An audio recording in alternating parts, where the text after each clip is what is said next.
Hi, I'm Ivy Wolk, and I'm very excited to welcome you to another installment of ImageUnion Live, which is a weekly conversation between filmmakers, animators, and activists.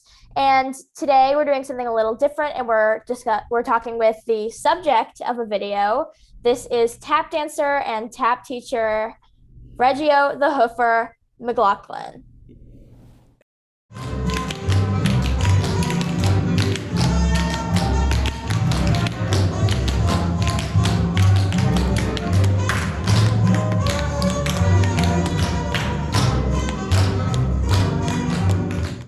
That's it. And that's me. All right, let Yes. me let me just introduce you. So Reggio is a longtime tap dancer who's been recognized for his work both in Chicago, where he resides, and nationally. We'll see a video about him shortly, as well as one of him in performance. Reggio will also perform for us in his studio at the end of the interview. This is Hmm. where he teaches tap at the Old Town School of Folk Music in Chicago. Um, Great you're here, Reggio. Yeah, so happy to be here. See that smile on my face? Yes. So, how did you get into tap dancing? Um, my mother used to send us to a community center, which you call the Chicago Park District, and they provided after-school programs for the kids. You know, when you got out of school, you had somewhere to go to and learn different things. And my older sister and them were taking the tap dance classes, and usually for the guys, my older brother and them, they had more gymnastic type of activities for them.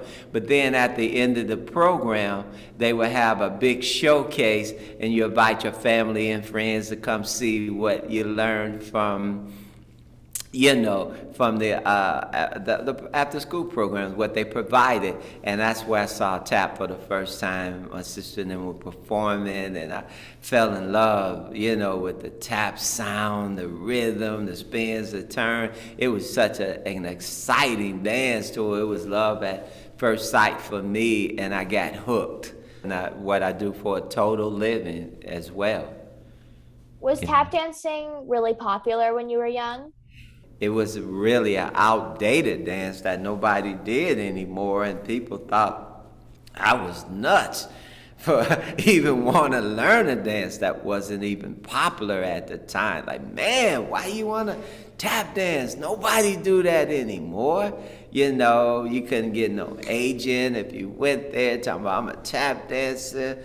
They look at you like, man, you are out of dated. You outdated. You better find something else to do. But that never stopped me from my ambition to continue down that road. So, in 2021, you were named a National Heritage Fellow Folk Legend by the National Endowment for the Arts, preserving the tradition. This is the nation's highest honor in folk and traditional arts. Congratulations. Yes, the highest honor from the nation. Oh, And that's it awesome. made me a living national treasure. Because a lot of honors that they give to artists or some performers and whatnot, they give them after they pass away. But Yeah. this is the honor that they give you while you living, and it's a lifetime achievement award. Since you mentioned it, voila! I brought my Medal of Honor here. This is the actual National Heritage Medal that I have. You put it around your neck and It's whatnot. And beautiful. yeah, I was lucky to get a lot of different congratulations for this honor. And one of them that I cherish, I got a congratulations from the President of the United States, Joe Biden. That's amazing. So, Yeah, what an honor, especially in that the fact that everybody in Chicago who were around when I started know that I started from a very humble beginning, from dancing in the subways and streets of Chicago, and to rise from out of, like how low can you go to such a honor of the highest recognition from the nation. It's almost words can never say. that's so amazing. Yeah. So, we're here to watch a video about you from the National Endowment of the Arts. So, let's Yes. watch.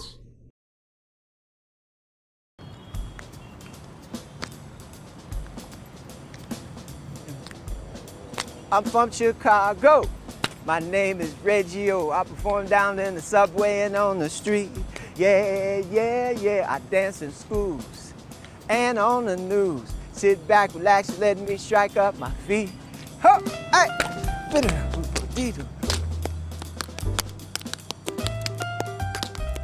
I grew up on the south side of Chicago.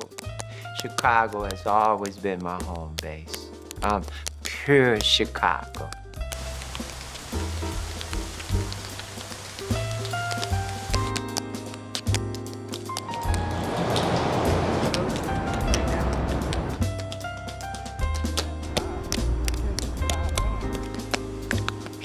When I was 7 years old, I saw tap for the first time. It was love at first sight. I'm so fortunate to have all these beautiful shoes. You know, when I first started dancing, I had to improvise by putting bottle cap tops on the bottom of my shoes. But look at me now. Real shoes, every color. La la la la la.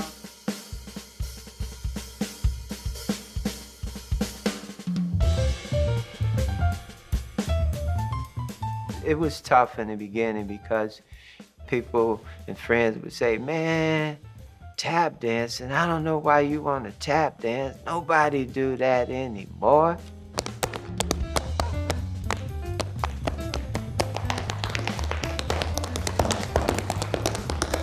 My biggest motivator that kept me going as a tap dancer was love for the dance.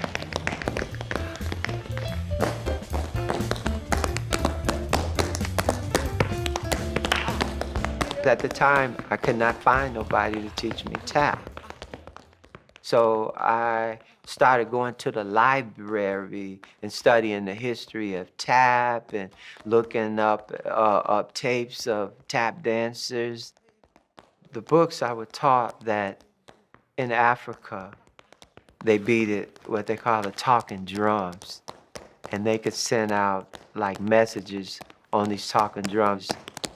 When the Africans were brought over to America, they were prohibited to play the talking drum.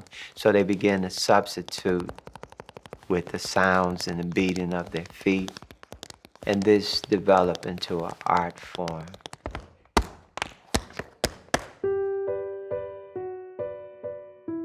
I don't know. I kept a lot of my stuff. These are my actual shoes I danced with in the subway years ago, man. These are turned into a museum piece, you know what I'm saying? Late teens and 20s, I started going down in the subway to sharpen that craft and perfect it. In some ways, people look down on you because you're just out there, you know, you're not on a prestigious stage or anything. It kind of also shaped my life as a person.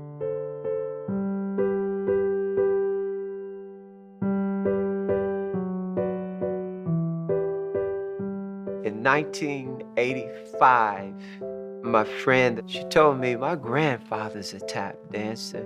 Matter of fact, he's gonna be in town next week to perform. We got an extra ticket for you. That's when I first met Brownie. When I saw him, I nearly fainted because I remember seeing him in some of the videos when I would go to the library and study the history of tap. He came from out of that era, the golden age of tap, and worked with the Duke Ellington, the Count Basie and stuff. And he really started to put it all together for me. Let's go home, Brownie. When I worked with Brownie, when he showed me a routine, never counted. He never used terminology like flap, shuffle, ball chain, none of that.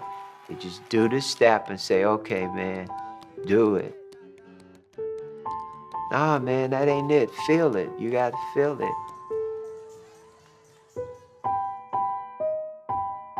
And he passed that dance to me. Now I hold that dance I teach it to everybody.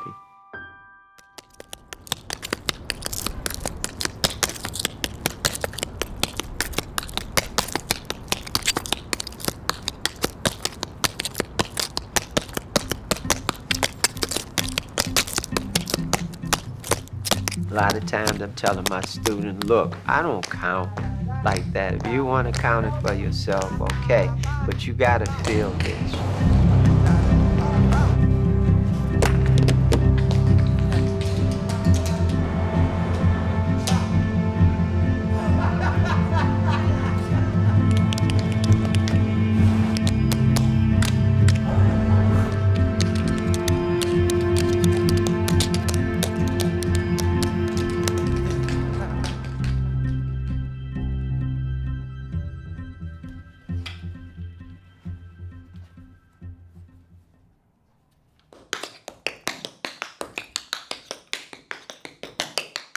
When people see tap dancing, it brings a certain joy to them.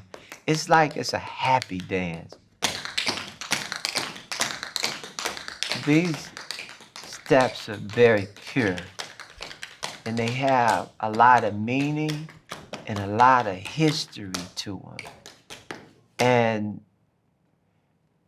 when you're true to it, it's true to you.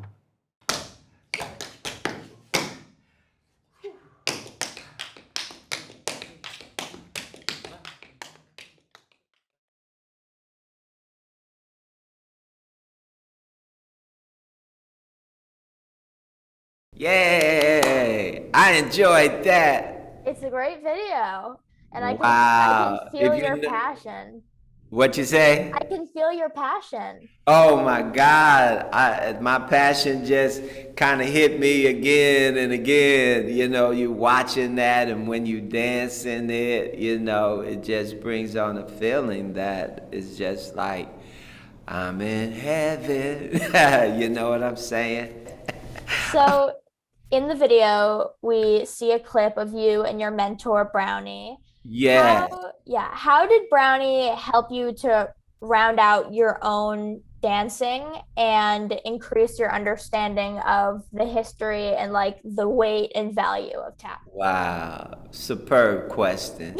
And the thing is that I learned when you coming up in some kind of genre, Mhm. what really helps you get through all the ups and downs and help you get through a lot of some of the obstacles is having a mentor. And because he's been there, I done that, you know what I mean? He was doing that. He's like a forefather of tap, you know, I helped laying that groundwork for future dances. When you start off, you learn some things from here, you learn some things from there, a little bit of this, a little bit of that. And when I got with him, that's what helped me to put all those pieces to the puzzle together to create the whole picture of what the whole focus should be and where you're going with this. When it comes to performing, you have firsthand history because there were things you would read and we'll read and see something, and Brownie was just like, hey, man, that's not true. That's from the author's point of view, and I know that because I was there when this happened. So they kind of, you know, having Brownie there helped set the record straight. And I danced with him till he's just about 92 years old for 17 years, you know. So, in the video, you talk about how people in Africa use drumming as a way of communication. Hmm. How do you think that has morphed into what we know as tap in America? Yeah, well, you learn from on an African American variation of that. You're right that the talking drums was a way of communicating in Africa in these rural areas that it was very dangerous to travel. They can beat out a language dialect on talking drums, which was a high pitched drum, and then at the end was a very low pitched drum, and then they had drums in between, and you had a guy that specialized in beating out this language dialect on the drum, and then in the next village over there was somebody that can read what he was saying, like you do SOS, that kind of So thing. cool. Yeah, and then when Africans were brought to America, then they were prohibited for playing these drums. Yeah. They started beating out rhythms and with their feet and body percussion, and this went on the plantation, and gradually it developed into an art form. It's That is amazing. And the fact that it's persevered all these years and like yeah, through all the yeah, strife and trauma, like it's like I believe that it's meant to stay. Like even if it's fallen out of popularity with like the cultural zeitgeist or like how we, maybe see performance today, like, it's not as popular as it once was, but I think something that can withstand that much like pain and hardship is something that is meant to stay around forever. yeah. Like it's a classic. Yeah. And it's an American folk dance Yes. that was derived here in America, and it started with the musical theater. Mhm. We saw blackface minstrel shows. You know Yeah. what I'm saying? And going from there to vaudeville. Mhm. On the from vaudeville to Broadway theater. Then Hollywood started drawing their material for that, and it just elevated and elevated. Yeah. Now it went from a plantation dance to tuxedos, ties, and everything. Yeah. And you got your Broadway musicals, and now you got your MGM musicals, and hey, tap was like reigning supreme. Yes. So yeah, it's a part of the history and the culture. And I'm one of those ones that been helping to keep that alive. You are. We're gonna watch another clip of you in performance. All So right. let's roll that. Show me.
I was in front of maybe about 3,800 people doing in that show, at an auditorium, man. When was that? And that sound in there was so superb Yeah. that it just kind of motivated me on. It's just like it was just such a great sound. You could drop a pin and it pick it up. But yeah, that was in Chicago, man. So, what has your experience been like teaching tap? You got to have a lot of patience. Yeah. At first, when I started dancing, I just wanted to perform. I didn't want to even teach at all. But then when you get into the mainstream and doing workshops and stuff and performing on the festivals, I thought one of the greatest honor was, besides you performing, when they asking you to teach a workshop.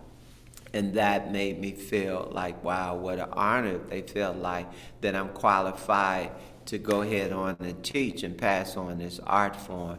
So that required for me to do a lot of more research and studying, because some of the places I would perform at, in universities and colleges, they wanted to know if I would do like a Q&A, question answer kind of period about the history of tap. So I had to start studying the art form and whatnot. And then when I started teaching, it started giving me an insight on breaking steps down and putting them back together. And then it started giving you a better understanding of when you choreographing.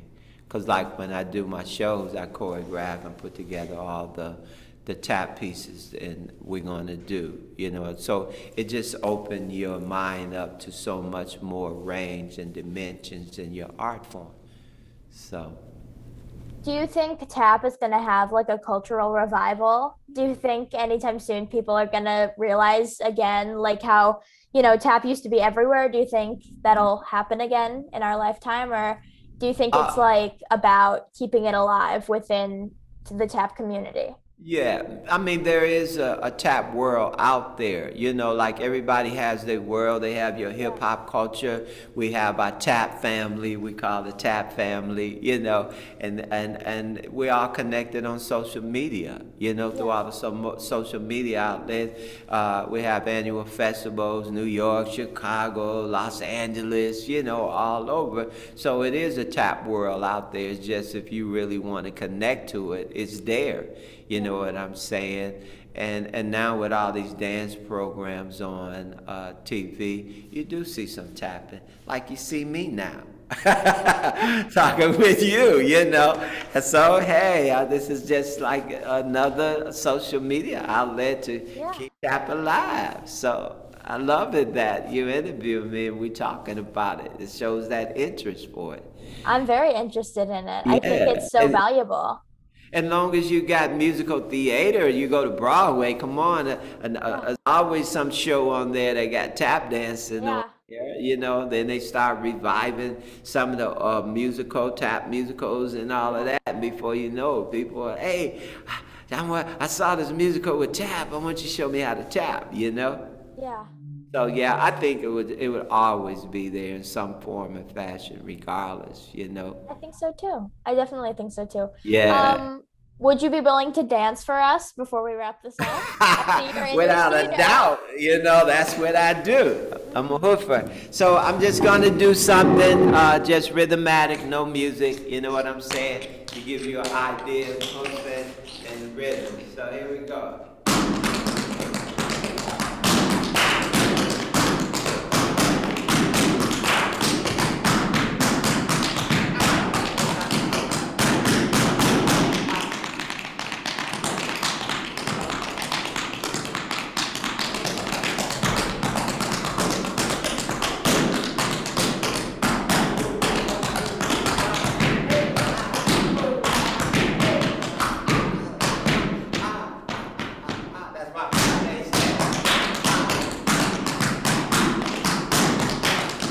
This is something we call paddling, rolling, and tapping.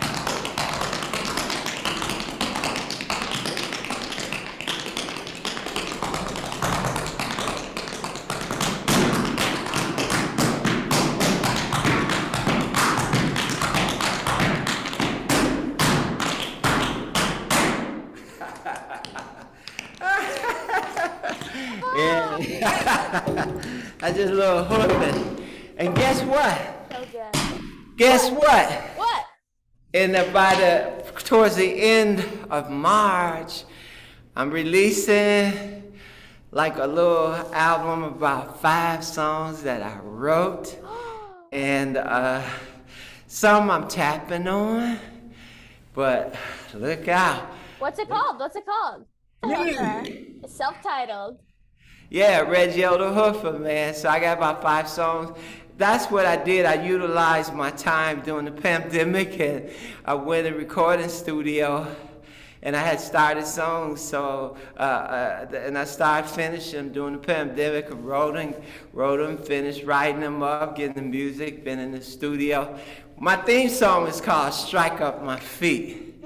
And a lot of times people see me, they all like, Reggio from Chicago. So that's how I started off. My name is Reggio. I'm from Chicago, you know.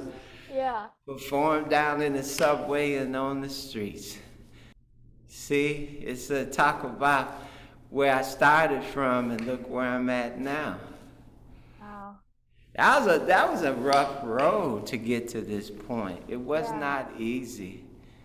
I went through the fire and the storm and all of that, man. All the obstacles that came in your way at the time. And I guess that shows if you got what it takes. Yeah. You know what I'm saying? When some would give up, I didn't. Yeah. You know, and that's a whole nother story.